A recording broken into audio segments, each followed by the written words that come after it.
एक गांव में सरिता नाम की एक सुंदर, बुद्धिमान और तेज दिमाग वाली स्त्री रहती थी। उसका पति रवि शहर में मजदूरी करता था और महीने में एक बार घर आता था। सरिता पूरी इज्जत, मेहनत और नेक दिली से जीवन गुजार रही थी। गांव में एक दिन अचानक चार महात्मा आ पहुंचे। सफेद दाढ़ी, भगवा वस्त्र, हाथ में कमंडल।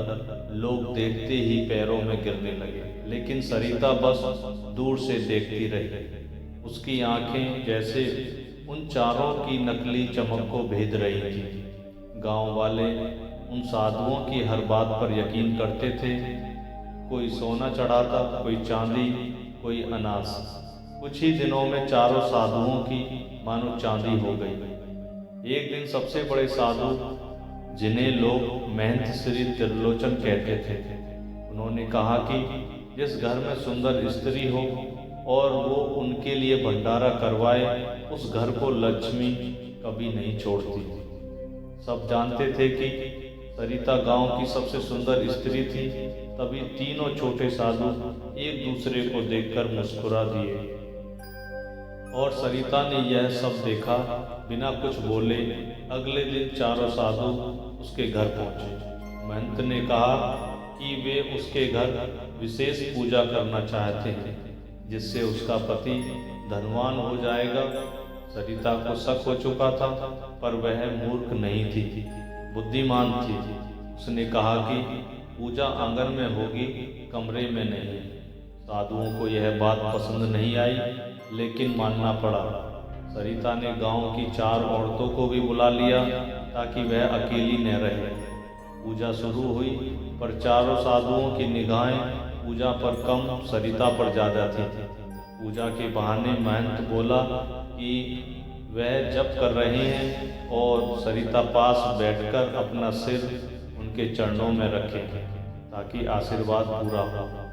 सरिता हंस दी और बोली कि उसके पति ने बताया है कि किसी भी साधु के पैर में औरतें सिर नहीं रखती, क्योंकि इससे ग्रह अशुभ होता है। साधु झेप गए और उन्हें लगा कि यह स्त्री साधारण नहीं है। पूजा खत्म होने के बाद सरिता ने कहा कि भोजन तैयार है और उन्हें रसोई में चलना चाहिए। चारों साधु रसोई में पहुंचे तो देखा कि बर्तन चमक रहे थे, लेकिन अंदर खाने का एक भी दाना नहीं था। महंत बोला कि यह क्या मजाक है।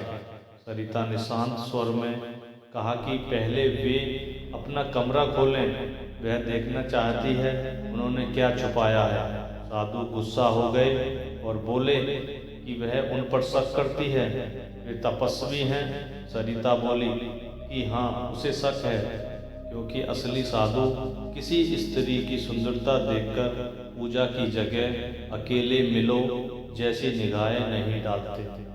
चारों साधु हड़बड़ा गए। सरिता ने पहले ही गांव के स्कूल मास्टर, चौकीदार और मुखिया को बता दिया था। वे तीनों अचानक उसके घर आ गए और मुखिया ने कहा कि कमरा खोलो। साधुओं ने मना किया, लेकिन गांव वालों ने ताला तोड़ दिया। अंदर जो मिला उसे देखकर पूरा गांव दंग रह गया। सोना, चांदी, अनाज, लोगों के गहने और नकली साधु वेशभूषा के नीचे छुपाए हुए महंगे कपड़े। चारों साधु असल में ठग थे और गांव-गांव घूमकर भोले लोगों को लूटते थे। सरिता ने कहा कि ये साधु नहीं, नरभक्षी भेड़िए हैं। औरतों की इज्जत और गांव की संपत्ति दोनों पर नजर रखते हैं। चारों को रस्सियों से बांधकर पुलिस को सौंप दिया गया। पूरे गांव ने सरिता की प्रशंसा की। स्कूल मास्टर बोला कि सरिता ने साबित कर दिया कि सुंदरता कमजोरी नहीं, दिमाग के साथ मिल जाए तो सबसे बड़ी ताकत बन जाती है। रवि जब शहर से लौटा तो उसने कहा कि वह सिर्फ उसकी पत्नी नहीं, बल्कि पूरे गांव की रक्षा करने वाली देवी है। सरिता मुस्कुराई और बोली कि औरत को कमजोर समझने की गलती ही आदमी को कमजोर बना देती है।